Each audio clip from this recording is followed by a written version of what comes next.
નમસ્કાર દર્શક મિત્રો, સુરત ગયા હો તો ત્યાં ગોપીપુરા અથવા ગોપી તળાવ વિસ્તારની કદાચ મુલાકાત લેવાનું બન્યું હોય.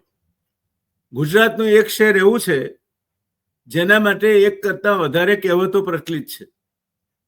એક કહેવત છે સુરત તારી સોનાની મૂરત, તો વળી બીજી કહેવત છે કે સુરતનું જમણ અને કાશીનું મરણ.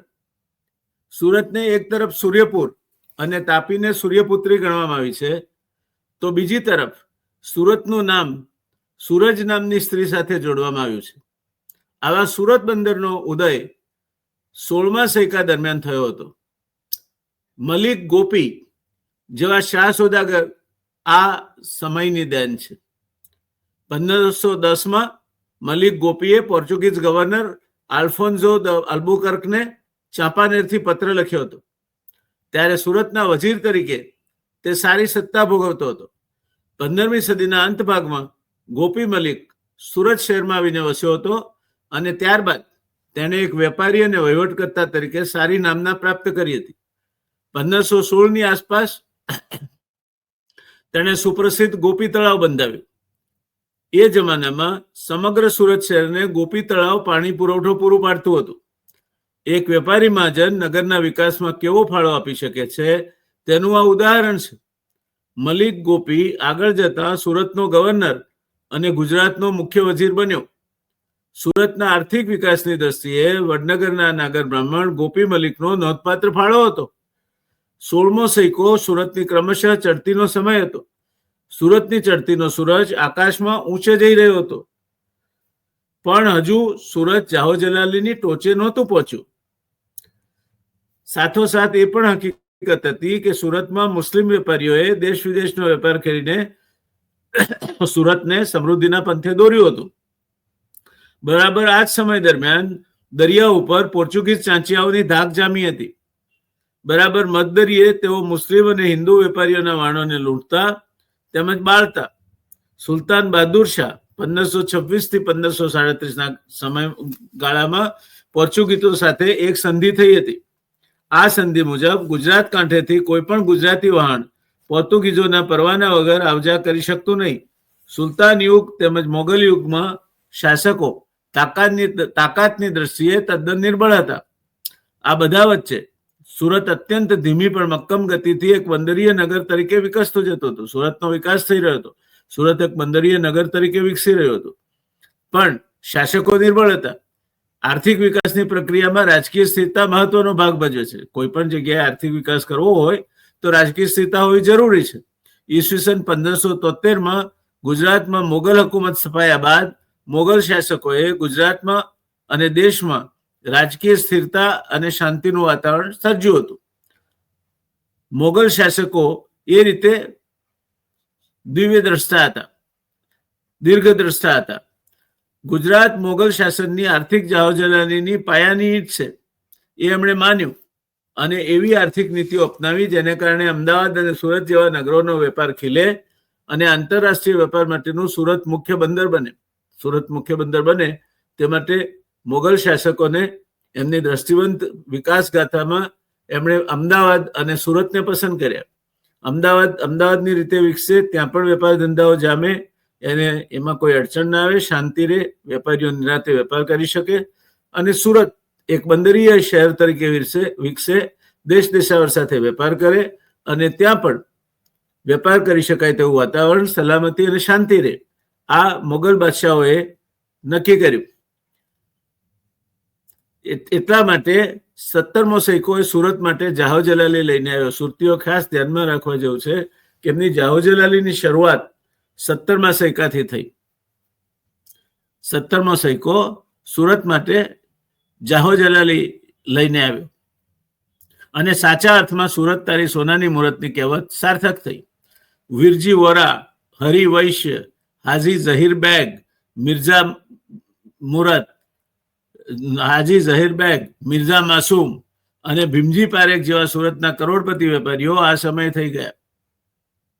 આપણે ભીમજી પારેખ વિશે વાત કરી છે, વીરજી વોરાના વિશેની વાત પણ આવરી લઈશું.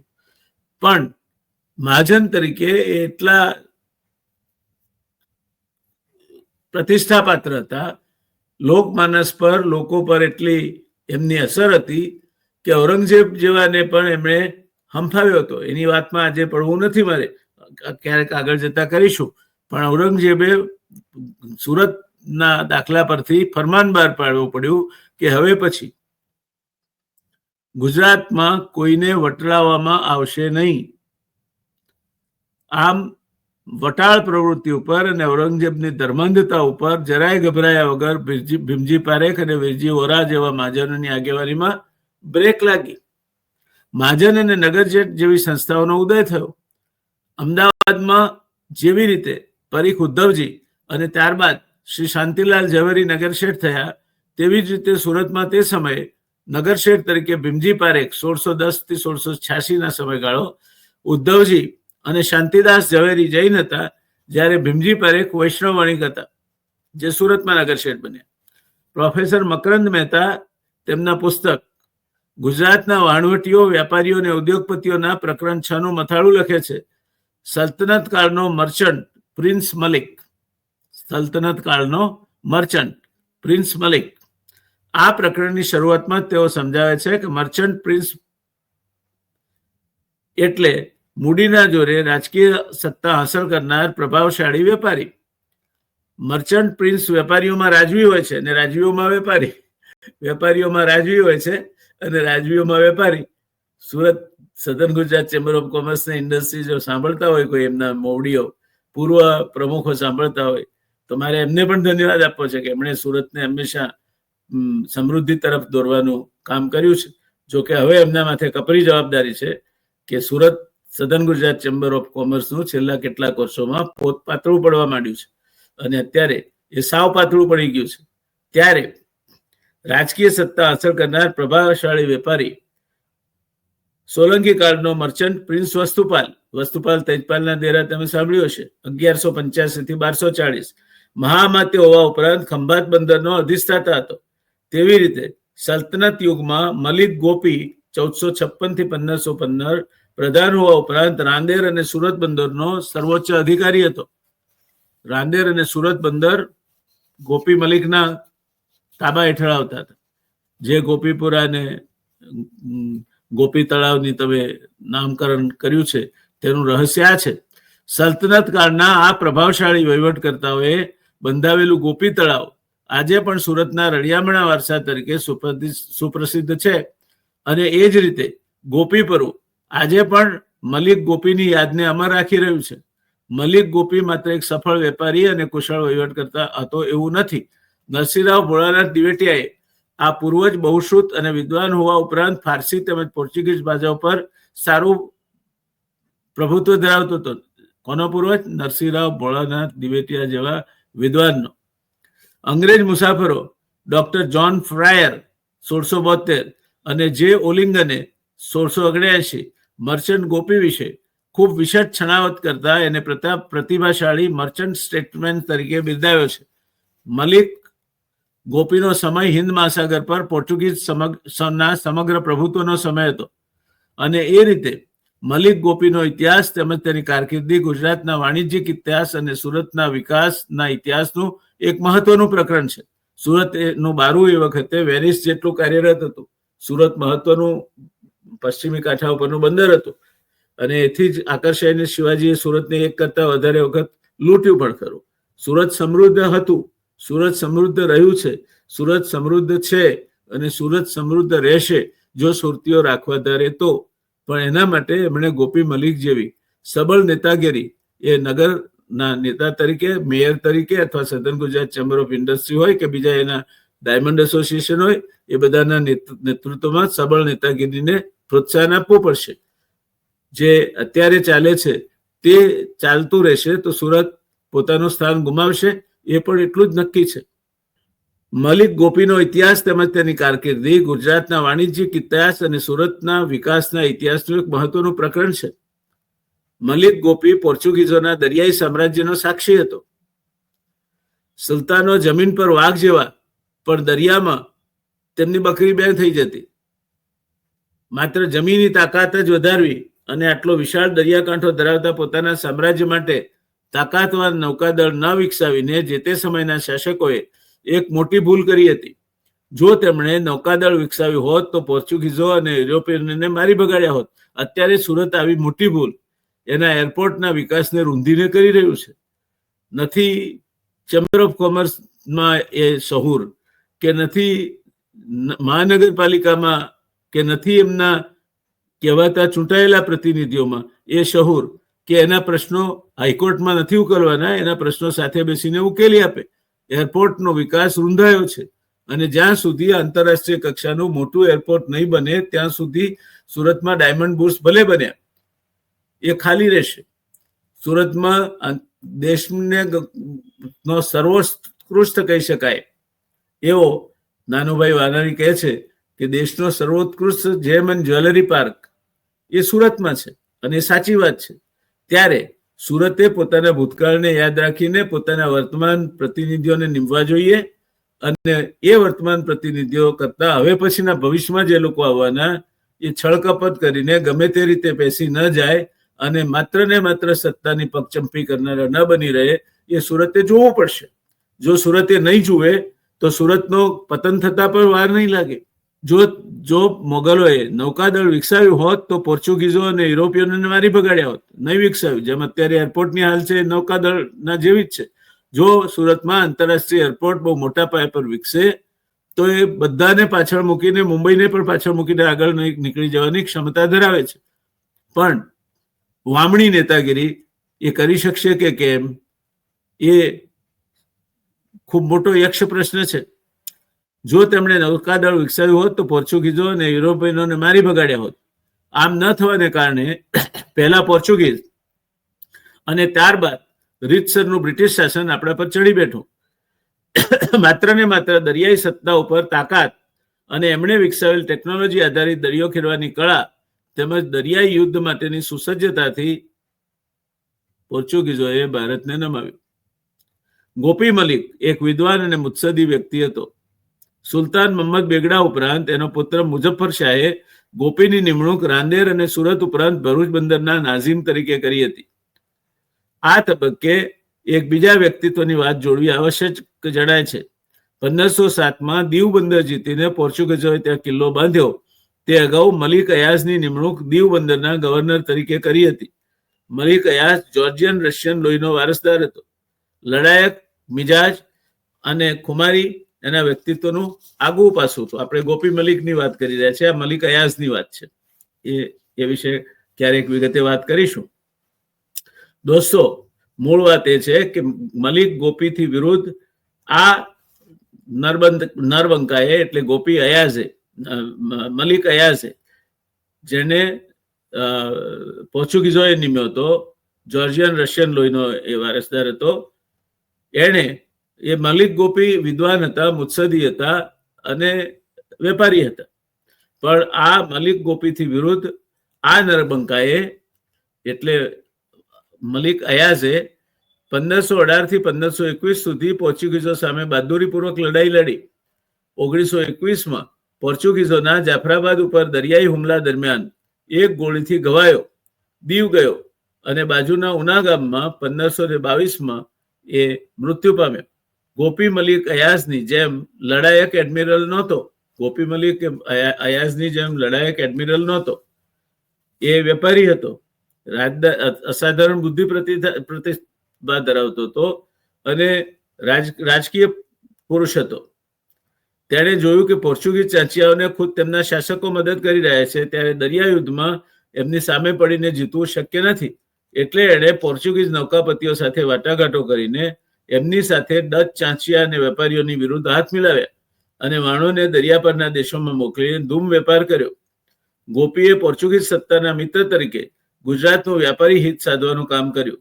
મુઝફ્ફર શાહ અને મુસ્લિમ અધિકારીઓ ગોપીથી નારાજ હતા, કારણ કે પોર્ચુગીઝો સાથે હાથ મિલાવ્યા હતા અને ગોપી મલિકને પોર્ચુગીઝો સાથે હાથ મિલાવ્યા વગર ચાલે તેમ નહોતું, કારણ કે દરિયા ઉપર પોર્ચુગીઝ ચાંચિયાઓનું વર્ચસ્વ હતું.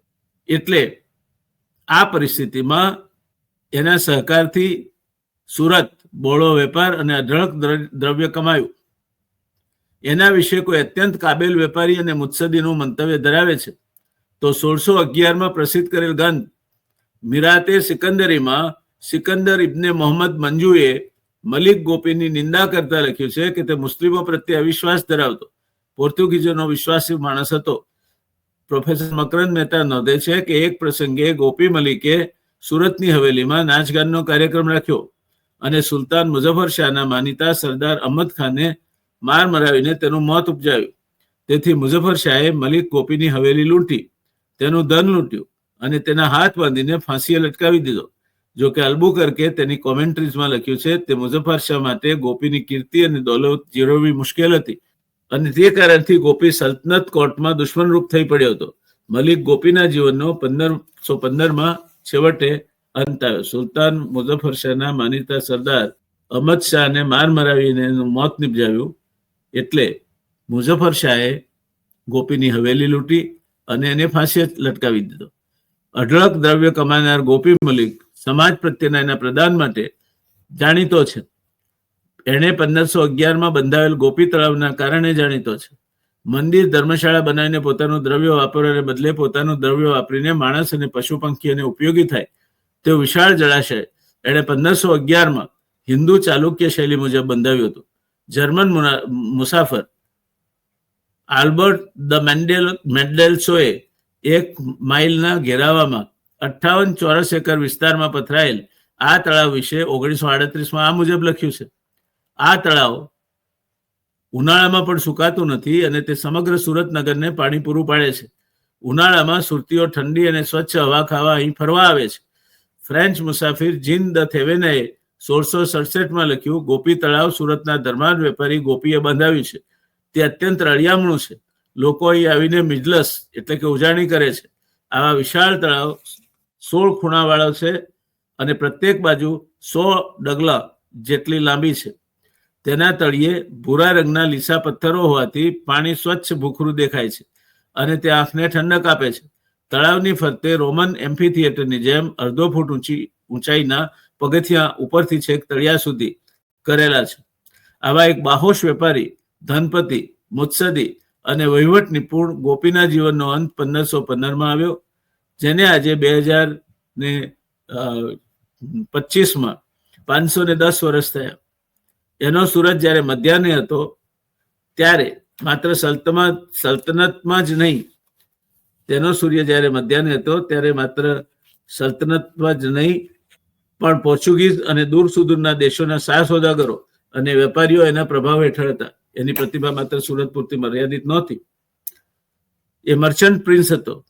સુરતની જાહોજલાલીનો પાયો નાખવામાં અને સુરત તારી સોનાની મૂરત ઉક્તિને સાર્થક કરવામાં એક વિશાળ હિન્ટરલેન્ડ ધરાવતા બંદર તરીકે વિકસાવીને એને છેક અમદાવાદ અને તેથી આગળ મારવાડ સુધીના વિસ્તારોના વિકાસ માટે જે તકો ઊભી થઈ તેનો સર્જનહાર ગોપી મલિક ભલે આજે 510 વર્ષની લાંબી અવધિમાં વિસરાઈ ગયો હોય પણ આજે ગોપીપરુ અને ગોપી તળાવ એની યાદને જીવંત રાખી રહ્યા છે.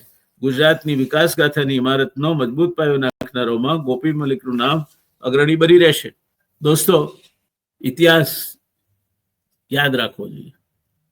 એક વિખ્યાત ઇતિહાસકારે કહ્યું છે કે ઇતિહાસ તેમને જ યાદ રાખે છે જે ઇતિહાસ યાદ રાખે છે. અને તમે જો તમારો સુરતીઓ તમારો ઇતિહાસ ભૂલશો, તમે ભીમજી પારેખ, વીરજી વોરા જેવા મહાજનો પેદા કર્યા, તમે ગોપી મલિક જેવો મુત્સદી, વિદ્વાન અને કાબિલ દક્ષ વહીવટકાર પેદા કર્યો, તમે સુરતને સમૃદ્ધિના પંથે લઈ ગયા અને તમે જ ભારતને પરાધીનતા અપાવવા માટે પણ નિમિત્ત છો. અંગ્રેજોએ પહેલી કોઠી સુરતમાં નાખી અને એ જ્યારે દેવાળું કાઢવાની હતી ઈસ્ટ ઇન્ડિયા કંપની, ત્યારે આત્મારામ ભૂખંડની કંપનીએ એને 1 લાખ રૂપિયાની આંટ આપી. ઈસ્ટ ઇન્ડિયા કંપની બચી ગઈ અને ભારતની ગુલામીના મૂળ નખાઈ ગયા. એટલે ઇતિહાસ ઘણું બધું સંઘરીને બેઠો છે એના ગર્ભમાં.